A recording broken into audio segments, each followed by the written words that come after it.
everyone, I'm your host Jackie Watson for Eye on LA.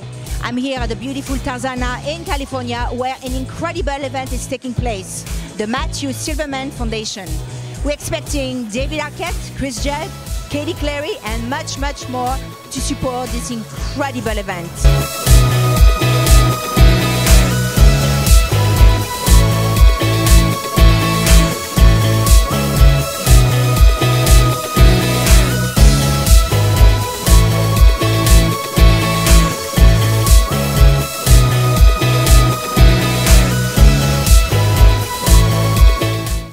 So tell us a little bit why you want to support this cause in particular. So we're here at the Matthew Silverman Foundation Gala. It is an annual gala hosted by Ron Silverman, who lost his son Matthew to tragic suicide. His father has taken an unbelievable, tragic situation and turned it into something positive. The Matthew Silverman Foundation is about teen suicide and depression, moreover, because it kind of deals with teens who a lot of times feel alone. Sadly, my cousin actually committed suicide when he was in his early 20s, and that took me completely by surprise. Well, something that's extremely devastating are just the facts which you can't argue with, and that teen suicide is the #1 cause of death from age 14 to 20. I've lost my cousin to suicide, and I think, and it came as a complete shock, and I had no idea anything was wrong. Well, I've been involved for years, you know, as a supporter of Melissa and Ron's charity for their son that committed suicide years ago, and something that my husband and I actually came to support. And last year, my husband ended up taking his life, and it was something that really shook me to another level. Teen suicide is a huge problem, and it's something that a lot of people don't want to talk about. I think a topic such as teen suicide is not a sexy topic. It's actually taboo. And so how are teens supposed to talk about something that just isn't accepted by our society and culture? Having learned about this charity and the fact that so many young Americans, you know, are turning to the same thing, it's just anything I could do to help raise awareness to the cause is something I'm happy to be a part of. Just coming out to support, it's amazing, and Melissa's done a great job with the foundation and organizing this, and so I'm just honored to be here. The #1 cause of death in the country is suicide, taking your own life. And from an entertainment standpoint, we're able to reach so many people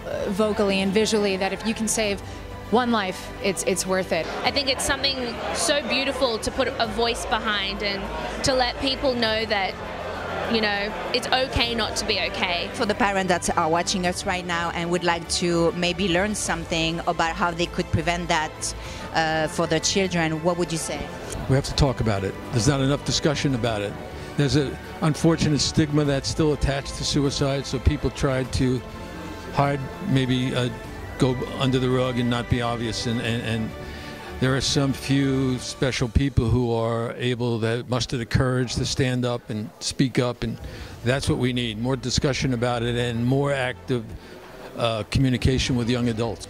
Put the iPad and the iPhone down and have dinner with your children every single night. I think it has a lot to do with social media, you know, and with Facebook and Twitter and cyberbullying and stuff like that. So, I mean, you can get bullied inside your own home, and that's a terrible thing. There are signs you can look for, and I would educate yourself on what those signs are, because oftentimes we get so busy in our day-to-day lives that we're not kind of attuned to what those anchors are. The kids have to just kind of like reach out to the elders or people to help support and get them through that. Are their grades slipping, or you know, are they giving things away? I mean, there's things that you can look for.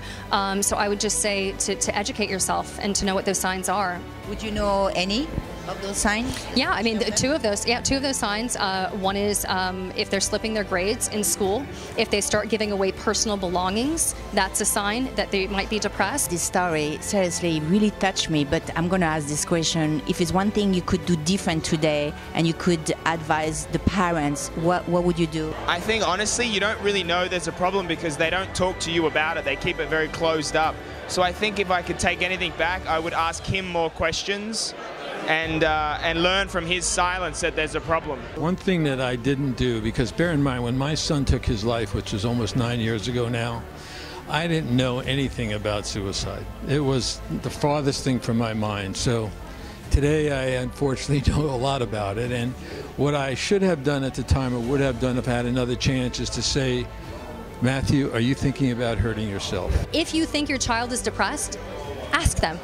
Ask them. You might think that it might pull them to want to commit suicide if they're thinking about it, but 9 times out of 10, if you ask a kid, are you considering hurting yourself? It gets them talking, whether they're pissed off at you for asking the question or they actually just say, you know what, I'm really bummed. Let's talk about it. There's a notion that if you raise that subject, you may put a concept in someone's mind that they haven't considered before, but that's just a myth. The more you can get someone to talk, the better off hopefully they'll be. I'm so sorry, I'm getting emotional. That's okay. I lost a brother like that, and You did, huh? yeah, I did. He jumped from the 7th floor, and we don't know why. When but was that? 10 years ago. I'm so sorry. Yeah, it's him. It's 10 years ago. If you look through this room, there's not a family that has not had some tragedy like that. I know. If you could give any advice, first of all, to the teen, what would you say? This too shall pass. Don't take it too seriously. Life's tough, but don't let anyone get you down. You're the greatest. Don't let anyone tell you different. I'm excited to attend the event of Jane Owen. She always have the best looking guys on the carpet. Ladies and gentlemen, I'm standing next to the handsome best dancer in the whole wide world, Chris Judd. Thank you, thank you. You know, I have 2 favorite dancers in the whole wide world. One is Chris Judd, and the other one is George Arceo. Amazing. Really? Yeah. Wow, I think you're just saying that for the TV. I've just played a solid 18 holes of golf over the last 8 hours. Oh my God. So I'm excited about a drink. Did you win today? What was the golf night? I mean, when you're out on a golf course, you're winning. I mean, If you didn't see Give Me Shelter, you have to see it, rent it, buy it. Where can we find it? Netflix May 1st. Well, that's it. Netflix May 1st. Ladies and gentlemen, Give Me Shelter. If you are an animal lover, you have to watch it. What are you working on right now? I'm working on a TV show called School of Rock for Nickelodeon. And at the moment, I'm working with America's Got Talent. I'm the dance scout for the show, so I've been recruiting all of the dance acts that come in to audition for the shows. Hello, my name is Ellen Holman with The French Reporter, and Jackie Watson right here hosting you guys. Mwah. Hey, this is Chris Judd. I'm from America's Got Talent, Season 10, and you are watching Jackie Watson, The French Reporter. And this is a wrap for the Matthew Silverman Foundation. We had a great pleasure to speak with Chris Judd, David Arquette, Katie Cleary. So much fun. I hope you enjoy as much as I did. This is Jackie Watson, your host for Eye on LA, and I will see you next time.